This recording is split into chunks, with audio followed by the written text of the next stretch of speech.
Attention, introduction, 1979, le cinéma. Voilà, s'attaquer à un monument de l'ampleur de Stalker nécessite un vague effort de contextualisation. Nous allons donc nous poser une question. Quels sont les 6 films les plus connus de cette année charnière entre hier et demain? Ceux dont presque tout le monde se souvient. Opérons une petite sélection. En termes de recettes, les États-Unis nous ont infligé comme numéro 1 Kramer vs. Kramer, un mélodrame passant du méli-mélo à l'homélie où Dustin Hoffman découvre qu'il serait bien mieux dans le rôle de Mrs. Doubtfire s'il voulait, ici ou ailleurs, obtenir la garde de son fils. Sans en avoir l'air, c'est tout un édifice. Oh, it was such a shame. I should never buy Gribbinus from a moil. It's so chewy.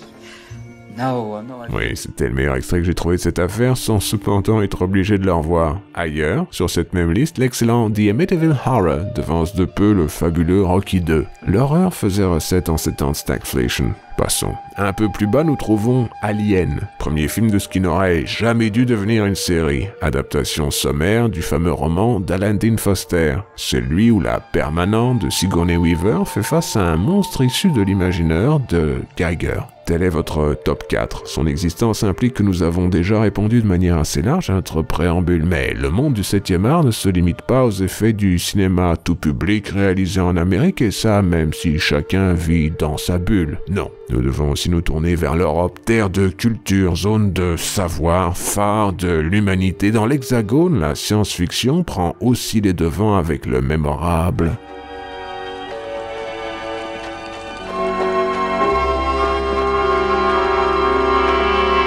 Sacré français, nous en avions 5, il nous en reste donc un seul à trouver. Nous irons chercher ces saveurs exotiques de l'autre côté du rideau de fer, loin derrière les horreurs d'un régime totalitaire, sous les piles d'une propagande en forme de cache-misère. Son nom, Stalker, chef-d'œuvre secondaire du cinéma soviétique. Un sommet esthétique presque hermétique aux propos philosophiques, un résumé longuet de l'âme d'un peuple. Peut-être même celui d'une civilisation lointaine dont les échos enseignent nos défauts, tandis que nous informons les leurs. Si vous ne devez voir qu'un seul long périple contemplatif dans votre vie, si vous aussi vous cherchez du sens dans chaque image, suivez-moi dans la zone.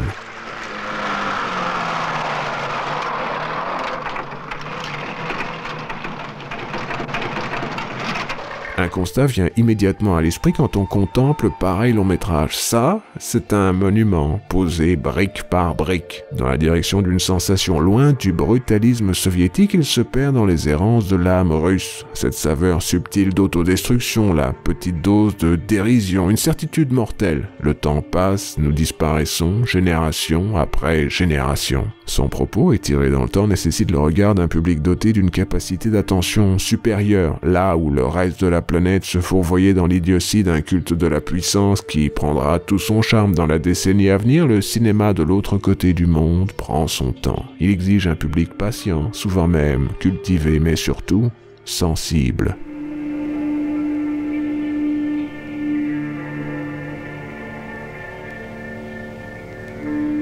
Cataloguer les états d'âme d'un peuple perdu dans une mer de terre est le propre de la littérature russe. Tourgueniev, Nabokov, Dostoïevski, Bulgakov, Tolstoï, Solzhenitsyn, la liste est longue et qualitative. C'est cependant chez eux une littérature populaire. Le peuple lit une langue complexe dans le texte.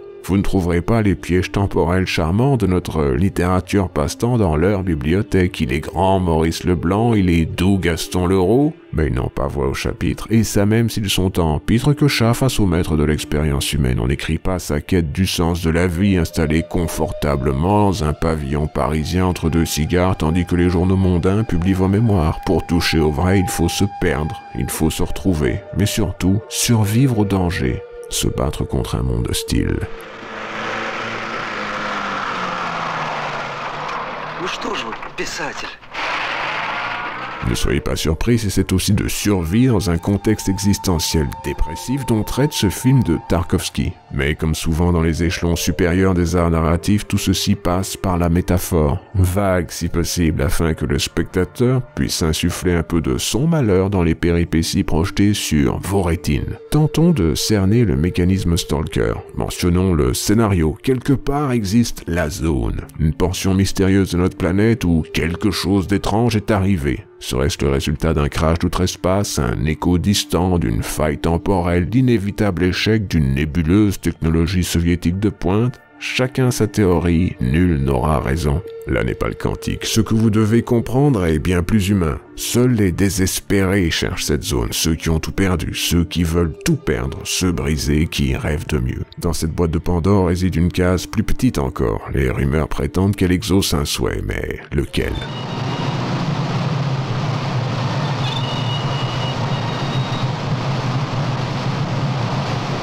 Le second thème marquant tombe là, maintenant, dans notre inventaire. Rêvons-nous de manière honnête? Ces désirs que nous admettons avoir sont-ils ceux que notre voix la plus profonde veut voir éclore? Quelle portion de nous passerait ce seuil ultime si jamais nous l'atteignions? Serions-nous anges ou démons, généreux ou mesquins, magnanimes ou hypocrites? Existe-t-il un écart entre ce que nous pensons vouloir et nos plus profonds désirs? Telle est la question. Nos trois protagonistes sont, car le film est malgré tout soviétique, un reflet présumé d'une société donnée. Là aussi, un inventaire s'impose. Le stalker est votre typique loser total tendance pays de l'Est. Marié à un naufrage, doté d'une enfant handicapée par ses voyages, il se lance sous les roues dentées du destin dans l'espoir de ne plus revenir. Son métier, faire passer les embûches d'un monde doté de ses propres règles aux idiots assez désespérés pour tenter la traversée.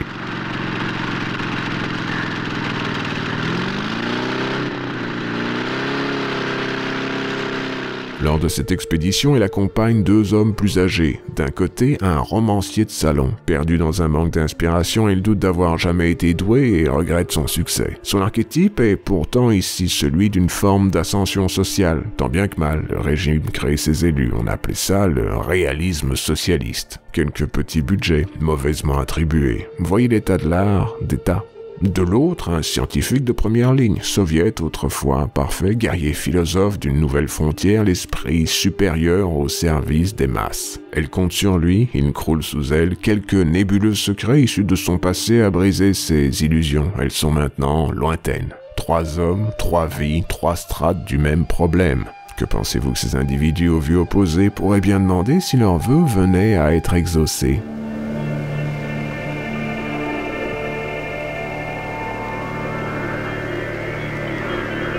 C'est à ce stade que vous devriez rebrousser chemin afin d'apprécier ce moment cinématographique de haute qualité quand vous le verrez. Je le répète à chaque fois, mais le but de ces petites discussions n'est pas de vous éventer les trésors de l'humanité, mais bien de vous donner envie de cinéma, d'élargir votre sélection, lui donner d'autres tonalités. Un angle nécessitant d'entrer dans les détails me semble pourtant mériter d'être évoqué. La peur, ici d'ampleur cosmique, de voir ses rêves se réaliser. Concept étrange pour l'homme de l'Ouest, mais qui résonne encore dans les cœurs de nos frères de l'Est. Мы собрали ее с друзьями, с бывшими моими.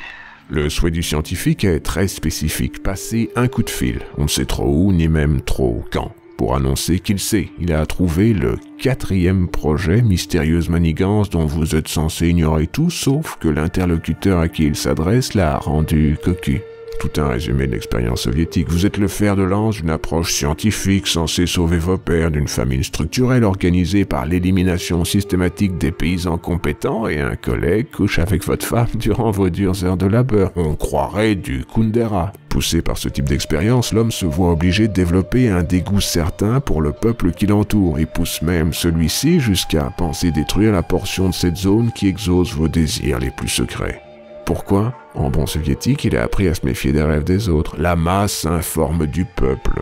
Pluralité singulière, ceux qui l'écrasent tandis qu'il vole sa vie, soi-disant le but d'un bien commun qui n'est ni l'un ni l'autre. Вам никому собака не нужна?